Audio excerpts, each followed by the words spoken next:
Hello friends. Current unplugged by Rajiv के आज के एपिसोड में मैं आपकी मुलाकात फिर से प्रोफेसर ज्ञानेश वाकुड़कर जी से करा रहा हूं। एक हफ्ते के अंदर मैंने इन्हें फिर से कष्ट दिया है। सर, आपकी बहुत ज़्यादा डिमांड थी। खासतौर पे महाराष्ट्र के अलग अलग शहरों से काफ़ी सारे लेक्चरर, प्रोफेसर्स और इंटेलेक्चुअल लोगों के मुझे फ़ोन आए कि वाकुड़कर साहब को आप फिर से बुलाइए। आपको हाँ। बुलाने का एक मुख्य कारण ये भी है कि महाराष्ट्र के अंदर में, खासतौर पे बॉम्बे में, मराठा आंदोलन बहुत ज्यादा रंग पकड़ रहा है, बहुत ज्यादा तूल पकड़ रहा है। दोस्तों, जो महाराष्ट्र के बाहर रहते हैं लोग, उनको संक्षेप में मैं थोड़ा सा समझा देता हूं। देखिए क्या था पहले, जैसे शिवाजी के समय में या उनके बाद भी योद्धा लोग, जब एक ही परिवार में यदि दो बेटे हैं, दो बेटों में से यदि एक बेटा खेती किसानी कर रहा है और दूसरा बेटा युद्ध के लिए जाता था, तो खेती किसानी करने वाला बेटा कुंभी हो जाता था, यानी खेती करने वाला, और जो युद्ध के मैदान में चला जाता था वो हो जाता था मराठा, यानी वो योद्धा, वॉरियर क्लैन को जो है रिप्रेजेंट करता था। समय बीतता गया, परंतु समय के साथ में जो मराठा लोग थे वो बहुत ज्यादा स्ट्रांग होते गए महाराष्ट्र के अंदर में, सामाजिक स्तर पे। जबकि कुंभी जो थे उनका स्तर वहीं का वहीं रहा, नीचे रहा। और फिर 1989 में वीपी सिंह ने मंडल आयोग की स्थापना की। बहुत कम लोग महाराष्ट्र के बाहर इस बात को जानते हैं कि मंडल आयोग के सवाल पे सबसे पहला नेता जिसने शिवसेना से इस्तीफा दिया था वो छगन भुजबल जी नहीं थे, प्रोफेसर ज्ञानेश वाकुड़कर जी थे। ज्ञानेश वाकुड़कर जी पहले शिवसेना के नागपुर के अध्यक्ष थे, और शिवसेना ने चूंकि ओबीसी आरक्षण का विरोध किया था, उस विरोध में प्रोफेसर ज्ञानेश वाकुड़कर जी ने शिवसेना छोड़ी और उन्होंने विरोध किया था कि बाला साहब ठाकरे को यह चीज नहीं करना चाहिए। तो अब सवाल ये उठता है कि जब ये मराठा आंदोलन इतना तूल पकड़ रहा है, तो इस विषय को बेहतर ढंग से कौन हम करंट अनप्लग के दर्शकों को समझा सकता है? तो मेरे नजर में एक ही व्यक्ति है जो शुरू से ओबीसी आंदोलन को समझे हैं और इस पे काफी उनका रिसर्च है। सर, आपका स्वागत है। जी सबसे पहले तो मैं आपसे ये सवाल पूछना चाहूंगा कि कल देवेंद्र फडणवीस जी का बहुत बड़ा एक मतलब आप समझ लीजिए पूरे महाराष्ट्र में एक अपील गया। और आपको क्या लगता है कि देवेंद्र फडणवीस जो महाराष्ट्रन ब्राह्मण है बेसिकली, क्या वो अपने आप को एक मराठा और ओबीसी लीडर का नेता के रूप में प्रोजेक्ट करना चाह रहे हैं? वो करना क्या चाह रहे हैं सर? जी जी, नमस्ते। आपके दर्शकों का बहुत बहुत शुक्रिया, तहे दिल से शुक्रिया। आपका भी शुक्रिया, आपने फिर से हमें याद किया है और पुराना इतिहास भी इस बहाने लोगों को मालूम हो रहा है, क्योंकि इसके पहले ज़्यादा मैं बोला नहीं इस मामले में। अब एक बात, आपने जो जिस ऐड के एडवर्टाइजमेंट की है, ये मैं आपको दिखाना चाहूँगा अपने दर्शकों को। ये देखिए, ये देवा भाऊ, ये देखिए नीचे से देवा भाऊ है, ये उनका चेहरा देखिए। अब ये देवा भाऊ बोले या देवा दादा बोले, ये बाद में अपन बात करेंगे, डिस्कशन करेंगे। अब देखिए कि ये जो है ये शिवाजी महाराज का पुतला है, और शिवाजी महाराज का पुतला, और ये इतनी बड़ी ऐड है और इसमें कुछ नहीं लिखा है किस लिए दी है, क्या ओकेजन है, किसने दी है, इसका पेमेंट कौन करेगा। ये देवा भाऊ ने, ये देवा दादा ने किसको किसको दम दे के बोला है कि भाई एडवर्टाइजमेंट देनी पड़ेगी। और ये सर आपको बता दूं कि महाराष्ट्र के सभी लीडिंग पेपर में फ्रंट पेज पे एडवर्टाइजमेंट है। ये आपको भी मालूम है, हमको भी मालूम है, कई लोगों ने बोला है। अब ये क्या दिखाना चाहते हैं, मराठाओं के नेता है क्या आप? भाई कैसे हो सकते हैं जब जिजाऊ माँ साहब, उनका अपमान करने वाले, उनके चरित्र पे लांछन लगाने वाले बाबा साहब पुरंदरे को आपने महाराष्ट्र भूषण दिया है। बाबा साहब पुरंदरे को महाराष्ट्र भूषण दिया है। वो जो भीड़े करके जो है वो भी माँ जिजाऊ को कुछ भी बोलता है, उस पर कार्रवाई नहीं की। आप उनके कदम छूते हो, पैर छूते हो, उसको आदर्श बोलते हो, गुरु बोलते हो, और इधर शिवाजी महाराज के पुतले के सामने नौटंकी कर रहे हो। शिवाजी महाराज का स्मारक बनाने की बात की थी, कितना पैसा खर्च किया, क्या हुआ स्मारक का? एक जो पुतला बनाया था वो ऐसा कि ये हवा से झोंके से गिर गया था पुतला, का आपको मालूम होगा, तो बराबर है ना। तो ये ऐसे नौटंकी, इतना करप्शन, तो ये इसमें एडवर्टाइजमेंट में भी दिखता है कि ये पैसा, एक तो सरकार का नाम चाहिए, सरकार की तरफ से कोई ओकेजन तो हो ना, कोई तो कारण तो हो कि भाई किस लिए दे रहे हो, और आप अकेले वहां पे दिखा रहे हो नौटंकी। तो ये जो बात है, तो मराठाओं में उनको ऐसा लग रहा है कि मराठा नेता बिक गए, मराठा नेता बिक गए। मनोज जरांगे पाटिल के माध्यम से ये जो चल रहा है, वो पाटिल बोलते हैं खुद को, इधर एक मराठा लाख मराठा भी बोलते हैं, पाटिल भी बोलते हैं, और फिर हम कुर्मियों में आरक्षण दे दो बोलते हैं। तो ये कुछ समझ में नहीं आता, परस्पर विरोधी बात है। खैर छोड़िए, लेकिन जरांगे के माध्यम से उन्होंने इनका शिंदे का भी गेम कर दिया, अजीत पवार का भी गेम कर दिया, और शायद ये बताना चाहते हैं कि जैसे जरांगी मेरे मुट्ठी में है, जरांगे का मैं लीडर हूँ, वैसे ही ये दोनों का भी लीडर हूँ, और मैं पूरे मराठाओं को मेरे चुंगल में रखा है, मैंने पकड़ के बांध के मुट्ठी में रखा है। इस टाइप का शायद मैसेज देना चाहते हैं। नहीं तो मुझे समझ में नहीं आता, कुछ देखा मैंने, कल भी देखा, आज भी देख रहा हूँ, तो कुछ दिख नहीं रहा है वहां पे। और ये पैसा कहाँ से आया, इसकी भी इंक्वायरी होनी चाहिए। करप्शन के मामले में तो बीजेपी की दिल्ली की सरकार हो या यहाँ की सरकार है, कितनी बड़ी, ये धारावी में कितना बड़ा, ये समृद्धि महामार्ग है, इसमें कितना बड़ा, और फिर कोई और एक महामार्ग बनाने वाले हैं, ये बह रहे हैं पानी, ये क्या नदियां बह रही है, यानी रोड से भी कई बार, ये कोई व्यवस्था नहीं है। तो कहने का मतलब मेन ये है कि शायद ये मराठाओं ने, इन्होंने जो, देखिए मराठाओं का अभी का जो आंदोलन था ना जरांगे का, वो भी बहुत सोची समझी साजिश थी। भाई अचानक कैसे क्या चले गए मुंबई में? यहाँ गणेश उत्सव के समय में सर, आपको भी मालूम है कि यहाँ आप 2 व्हीलर लेके भी घूमना फिरना मुश्किल है, बड़ी गाड़ियों का तो मुश्किल ही है मुंबई में घूमना अभी गणेश उत्सव के समय में, बराबर है। अभी पैदल आदमी का चलना मुश्किल है, इतना ट्रैफिक जाम का मामला होता है, इतनी सारी पब्लिक रास्ते में होती है, और वहां पे ये लोग चले गए। इनको परमिशन किसने दी? तो एक दिन की परमिशन दी कोर्ट को, बराबर, शायद इन्होंने क्या किया मालूम नहीं, कोर्ट ने भी दे दी एक दिन की परमिशन, ठीक है, चले गए अंदर में, फिर उठने का नाम नहीं ले रहे। फिर इन्होंने ही क्या कर दिया कि कोर्ट से ऑर्डर लाया, कोर्ट ने बोल दिया कि 3 बजे तक खाली कर दो, 3 बजे तक खाली कर दो जैसे बोला, तो इन लोगों ने तुरंत आनन फानन में अपने सर्कुलर निकाल लिए, जीआर निकाल लिए, और बोल दिया कि तुमको दे दिया। अब दे दिया तो क्या दे दिया, तो वो गैजेटियर जो है, हैदराबाद गैजेटियर लाके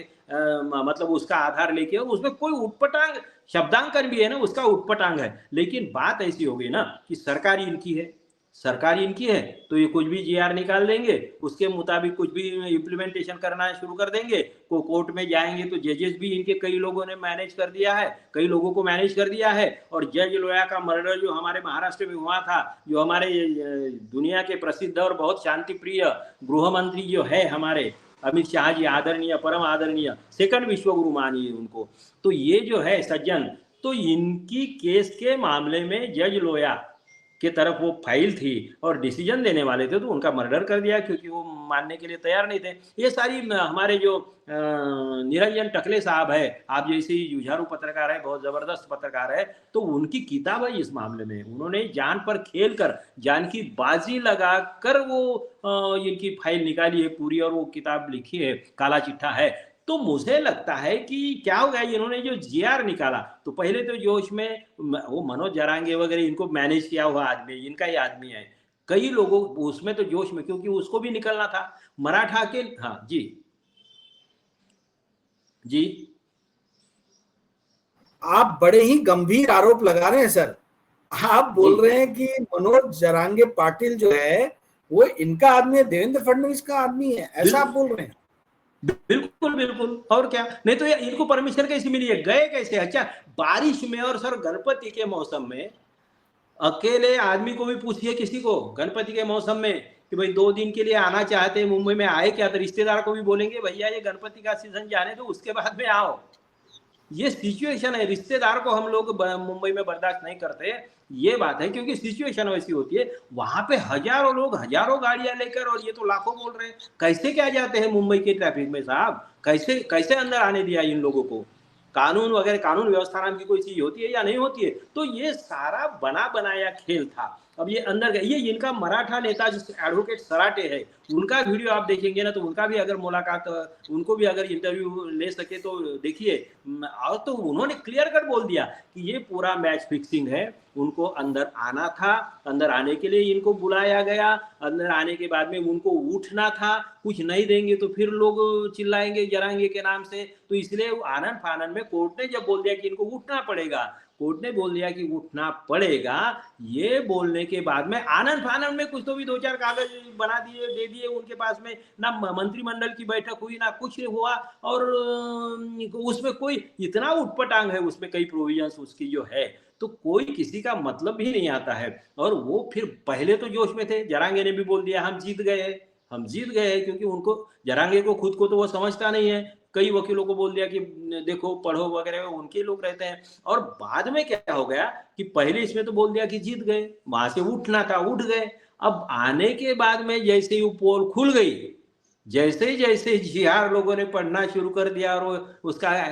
एनालिसिस करना शुरू हो गया, तो फिर लगा इनको कि अरे ये तो उल्टा पड़ गया, इसमें भी बेवकूफ बनाया। पहले भी बेवकूफ बनाया था, सगे सोयरे के नाम पे सभी को दे देंगे करके बोला था, केसेस पीछे ले लेंगे ये भी बोला था, कोई केसेस पीछे नहीं ली। सगे सोयरे वाला मामला जो लटक गया कोर्ट में, क्योंकि लाखों लोगों ने ऑब्जेक्शन दिया। और सगे सोयरे वाला मामला भी ऐसा है कि भी सगा सोयरा तो यार कोई भी हो सकता है ना, आजकल इंटर कास्ट भी मैरिजेस हो जाते हैं। तो सोयरा बोले तो क्या, अलग अलग दो फैमिली ना, बेटा और बेटी, जवाई और दामाद, जवाई और बेटी, मतलब ये दोनों के तो सगे सोयरे इनको बोलते हैं ना हम लोग की, भाई बेटी का बाप और बेटे का बाप, इनको सोयरा बोलते हैं मराठी में, हमारे मराठे।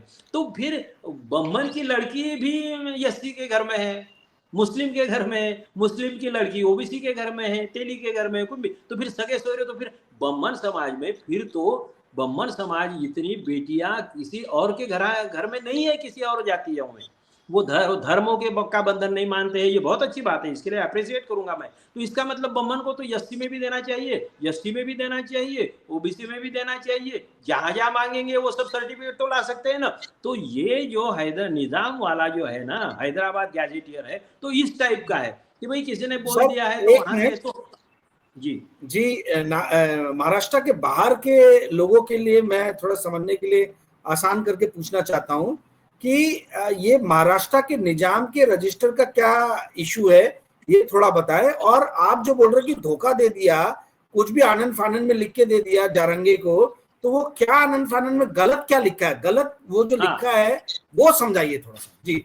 इसमें यही बात है कि जैसे देखिए कि जैसे आपने उल्लेख किया और बहुत सही भी है कि किसानी करने वाला ही आदमी फिर कुछ लड़ाई पे जाता है तो ये मराठा हो गया, समझ लीजिए, बराबर है, ये इस टाइप का है। तो पहले तो सबका, पहले सबसे हम अगर पहले पुराने इसमें जाते और भी पीछे जाते, तो सबका व्यवसाय क्या था, पशुपालन, समझ लीजिए। पहले पहले तो आदिवासी सभी थे, सभी, आप भी आदिवासी थे, हम भी आदिवासी थे, हमारे मतलब पुरखे जो है पहले, सबसे पहले आदिवासी, फिर पशुपालन की अवस्था में आ गए, फिर पशुपालन की अवस्था में आ गए, और फिर खेती के अवस्था में आ गए। तो खेती के इसमें माली का भी व्यवसाय खेती है, तेली का भी व्यवसाय खेती है, मराठाओं का भी व्यवसाय खेती है। लेकिन वो जाति तो एक नहीं है ना, क्योंकि इनकी कल्चर अलग है, क्योंकि इनकी रहन सहन अलग है, इनका स्टैंडर्ड ऑफ लिविंग अलग है। तो ये मंडल आयोग का जो आरक्षण का पैमाना था वो 11 पॉइंट थे। तो 11 पॉइंट में सोशली बैकवर्ड क्लास ऐसा एक है।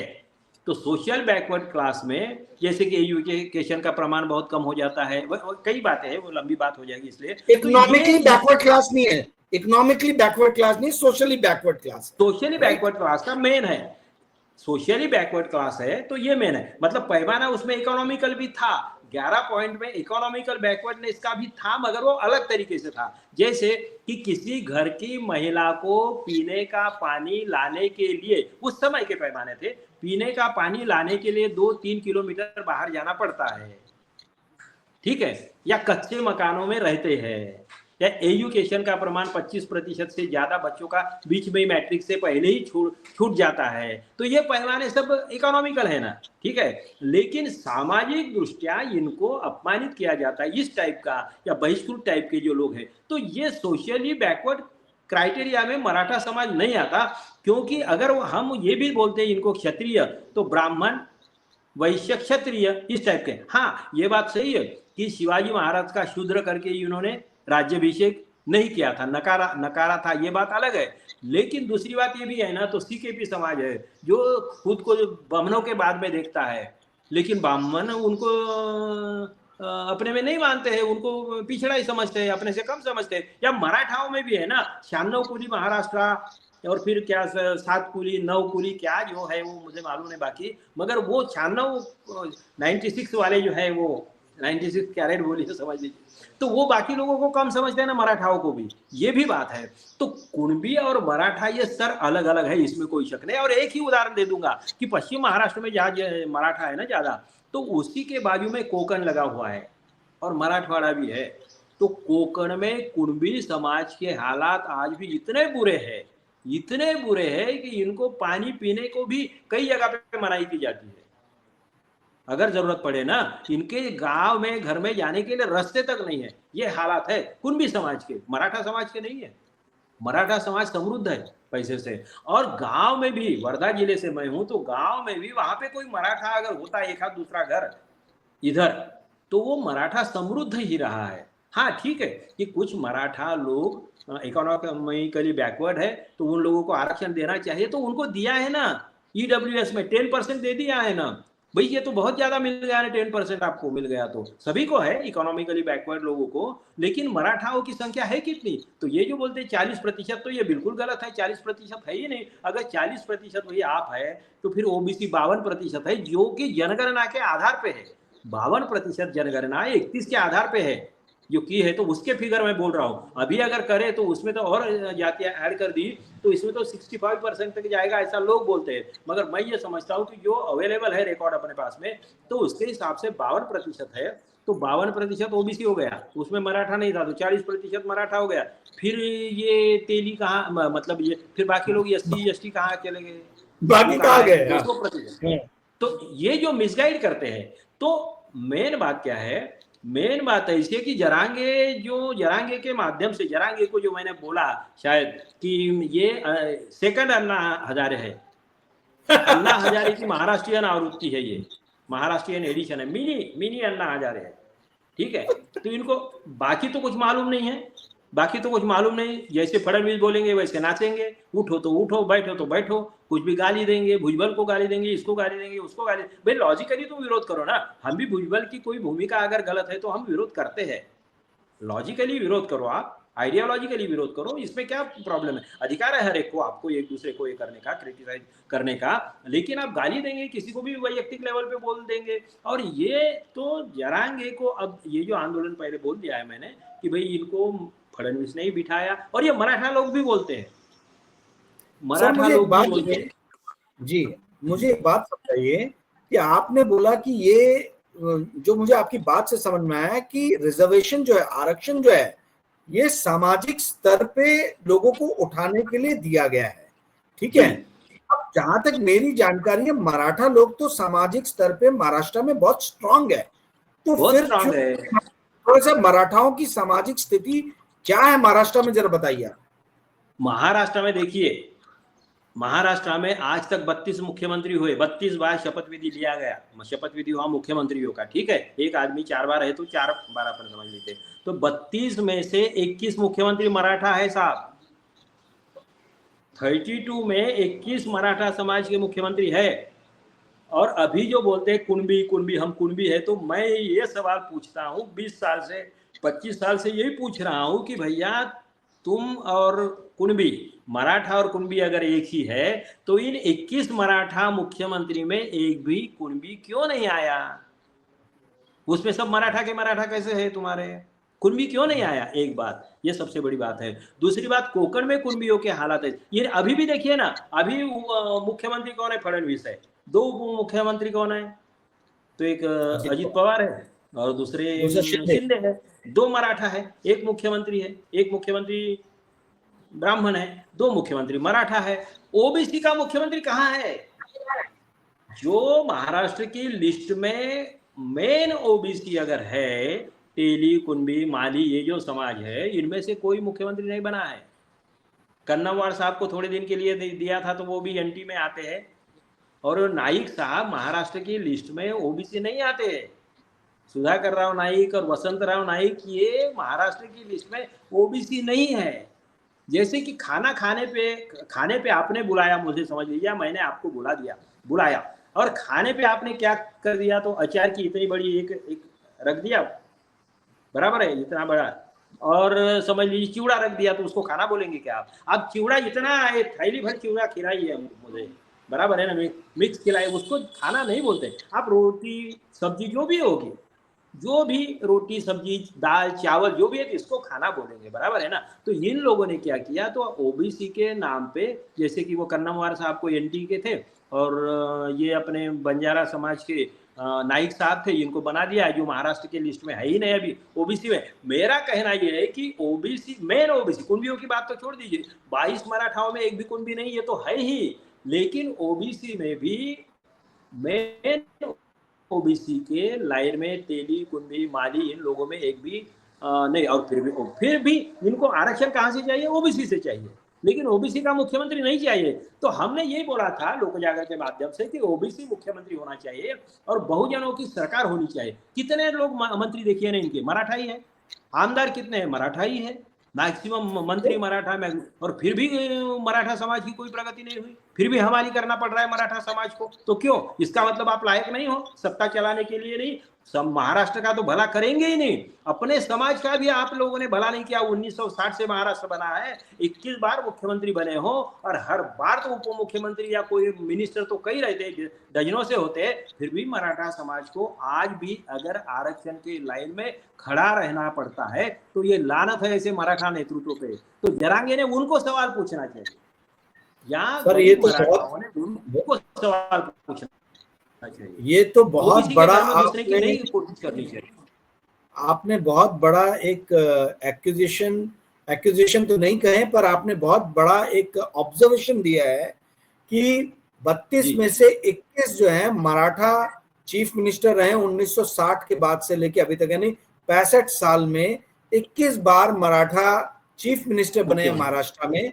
उसके बाद भी मराठा लोगों की स्थिति अगर खराब है और वो आरक्षण मांग रहे हैं, तो इसके लिए जिम्मेदार जो है ये 21 मराठा मुख्यमंत्री जो बने हैं उनको पहले पूछना चाहिए कि आपने अपने समाज के लिए कुछ नहीं किया है और इस लेवल पे लाके उनको धकेल दिया कि आज उनको आरक्षण के लिए दर दर भटकना पड़ रहा है। मैं राइट, आप यही कहना चाह रहे हैं? बिल्कुल बिल्कुल सही। और देखिए ना, बैंक भी इनकी, शुगर फैक्ट्री इनकी, कई छोटे मोटे कारखाने इनके, सूद गिरनियां इनकी, पानी इनके लिए, इरिगेशन इनके लिए, सब कुछ इनके लिए, और फिर भी मराठा समाज की हालत है कि हमारी करना पड़ रहा है कई मराठाओं को। तो उनके प्रति सहानुभूति है, गरीब मराठाओं के प्रति सहानुभूति है, मगर इसके लिए जिम्मेदार आपके ही नेता है। उनके यहाँ से जरा आप बाहर निकलो, ओबीसी के नेतृत्व में आओ। ऐसा नहीं होगा कि मराठा इधर ओबीसी में आरक्षण की बात करेंगे और नेतृत्व इधर आने के बाद में बोलेंगे कि नेतृत्व मगर हम ही करेंगे, तो ये नहीं चलेगा।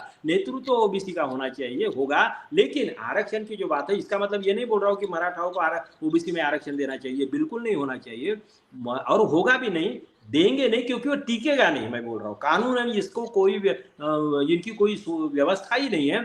तो क्या करना चाहिए कि ओबीसी को 52% आरक्षण दे देना चाहिए, आरक्षण की सीमा बढ़ा देनी चाहिए।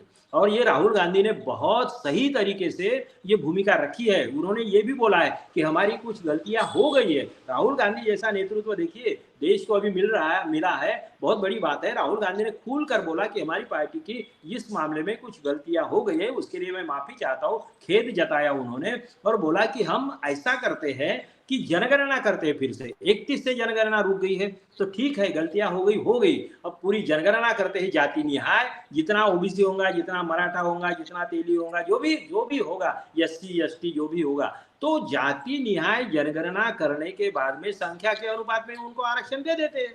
कांशीराम जी ने भी यही बोला था कि जिसकी जितनी संख्या बारी उसकी उतनी भागीदारी, तो ऐसा कर देते हैं ना, उसमें क्या प्रॉब्लम है? हम भी तो ये बोल रहे हैं ना, लेकिन मराठा समाज ये नहीं बोल रहा है।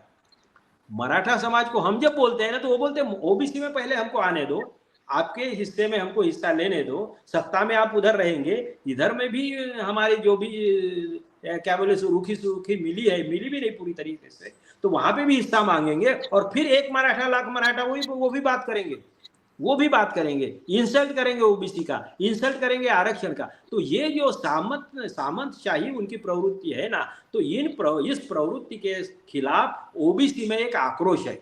और इसमें एक बात और बता दूं कि ओबीसी के आरक्षण का जब मसला आया था, तब बाला साहब ठाकरे ने इसका विरोध किया था। मैंने मेरे ख्याल से बोला या अभी या फिर पहले नहीं। तो नहीं हुआ है। तो एक बात यह है कि बाला साहब ठाकरे ने मंडल आयोग को विरोध किया था, मैं शिवसेना प्रमुख था, पहले से मंडल आयोग के आंदोलन में था, नागेश चौधरी की पहली किताब मराठी में छपी थी और मंडल आयोग की चर्चा में जो विधानसभा में नागपुर में चर्चा हुई थी शरद पवार के इसमें, शरद पवार विरोधी पक्ष नेता थे और दत्ता मेघे भी विरोधी पक्ष नेता थे, तो उस समय पहली चर्चा जो हुई उसमें किताब वो नागेश चौधरी वाली और हमने छपाई हुई वही किताब थी, पहली किताब ही वो है। तो कहने का मतलब क्या उस समय से मैं था, फिर शिवसेना का जिला प्रमुख बना तो मंडल आयोग की बात आई तो मंडल आयोग का समर्थन किया मैंने, वीपी सिंह ने मंडल आयोग लागू किया, तब मैं मुंबई में था, उस दिन मुंबई में था और छगन भुजबल ने भी मंडल आयोग का समर्थन किया था, मंडल आयोग ने समर्थन किया था,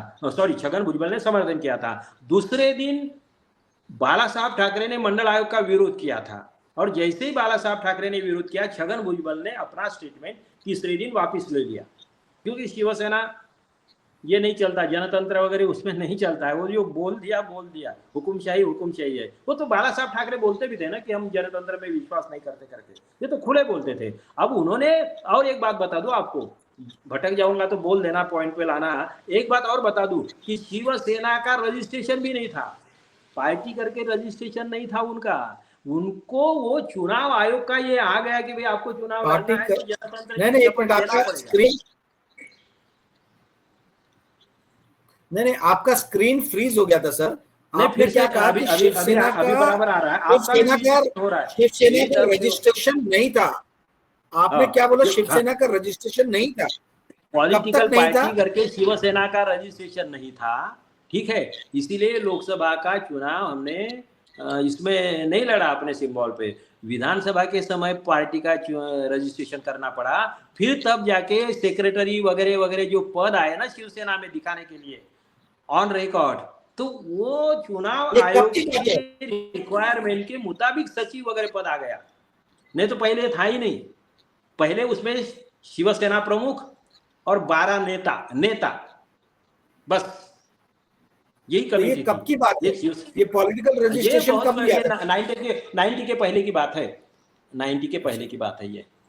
अच्छा, जो पहला चुनाव आया ना 90 में विधानसभा लड़े हम, लोकसभा में भी लड़े, मगर वो तो उस समय सिंबल हमको 90 में ही मिला ना, धनुष्यबाण, तो उसी चुनाव के समय मिला, क्योंकि रजिस्ट्रेशन करवाना पड़ा और रजिस्ट्रेशन करवाते समय शपथ लेना पड़ता है, मतलब इसमें ही होता है ना, कॉन्स्टिट्यूशन में होता है ना, पार्टी की कॉन्स्टिट्यूशन होती है, तो उसमें करना पड़ता है कि हम जनतंत्र में विश्वास करते हैं और ये हमारी कमेटी है, इसीलिए उन्होंने टेक्निकली एग्री किया कि चलो हम जनतंत्र में विश्वास करते हैं। तो शिवसेना का भी विश्वास था ही नहीं उसमें, तो छगन भुजबल ने वो मेन बात ये थी कि छगन भुजबल ने वापस कर लिया फिर स्टेटमेंट, मैं समर्थन करता रहा, मीटिंगें लेता रहा, इसका नतीजा ये हुआ कि विदर्भ में मंडल आयोग का विरोध शिवसेना के किसी भी नेता ने किया नहीं, उनको समझ में नहीं आता था ये मंडल आयोग क्या है, लेकिन वो उनको लगता था कि वाकुड़कर जब बोल रहे हैं तो कुछ ना कुछ बात होगी, और इसीलिए विरोध नहीं किया, किसी ने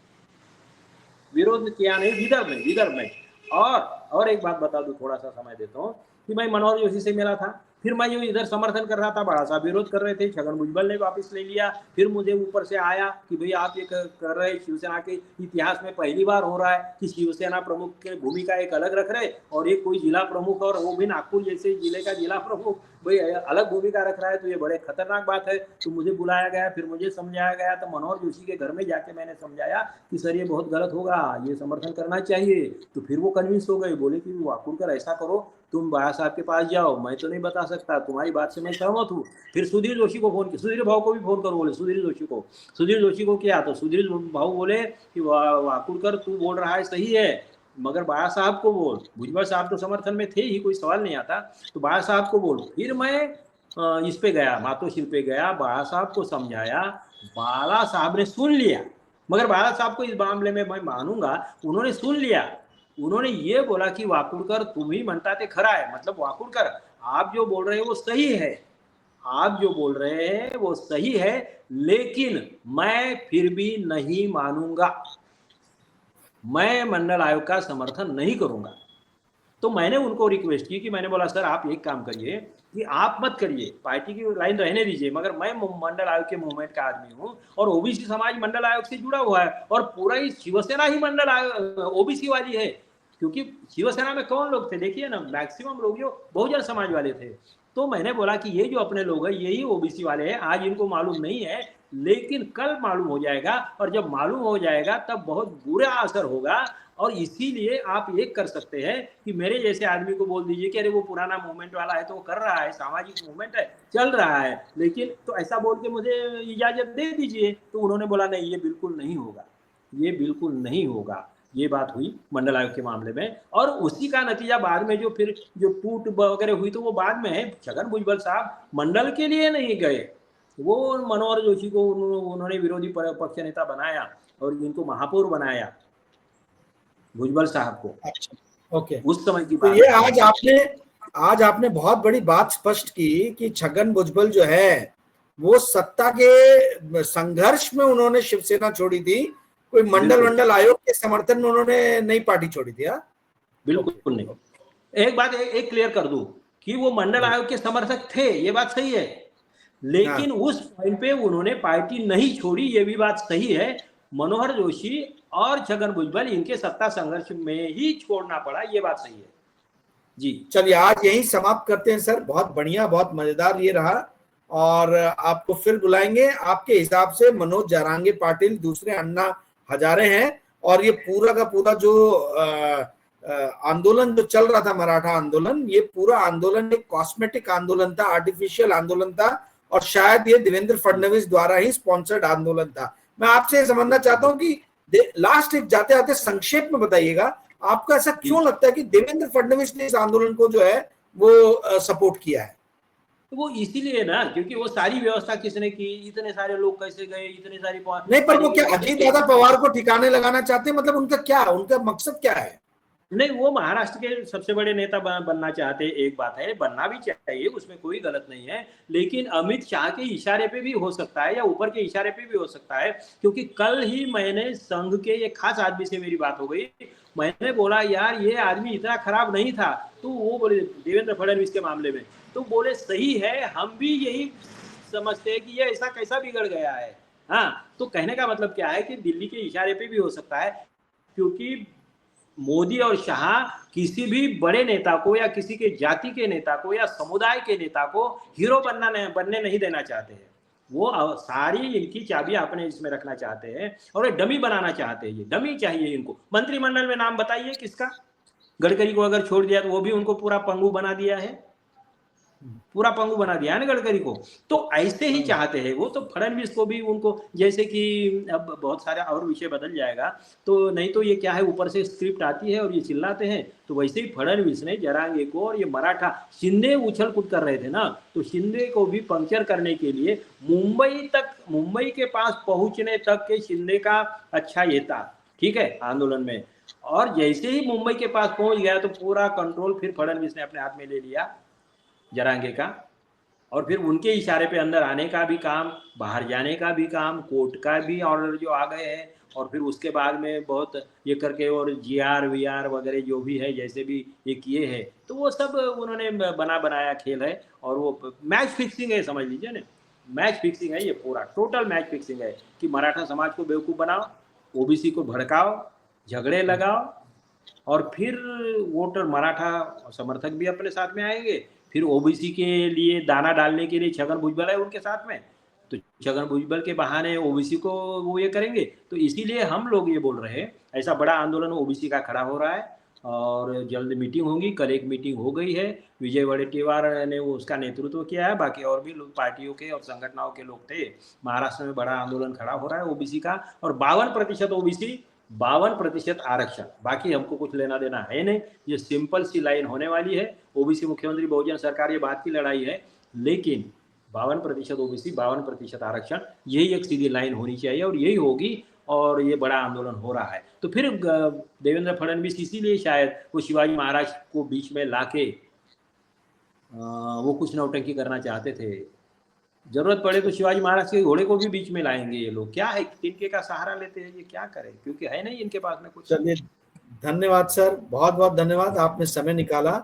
और दर्शकों को यदि आज का वीडियो पसंद आया होगा तो कृपया करके इस वीडियो को लाइक और शेयर कीजिएगा, और चैनल को यदि सब्सक्राइब नहीं किया है तो कृपया करके चैनल को सब्सक्राइब कर लीजिए। थैंक यू, जी, बाय। बहुत बहुत शुक्रिया, बहुत बहुत